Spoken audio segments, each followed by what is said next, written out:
can see there's a bird that's not far away from me. It's about 20 meters. Okay. More birds coming in.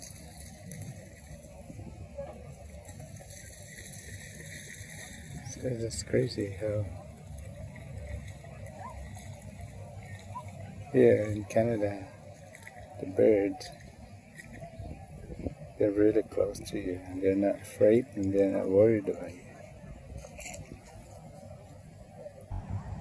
So yeah, hey guys, I'm in Harrison Lake. This is one of the destinations for tourism here in Canada, and we just passed the town and there's a lot of people there. But behind me, I videoed the birds coming in. These are the geese, and there's another bird that's sitting on the rock. So yeah, they're not afraid about you. They're coming in and they're getting closer to me. And if you like what you see, please subscribe and press like, and thanks guys.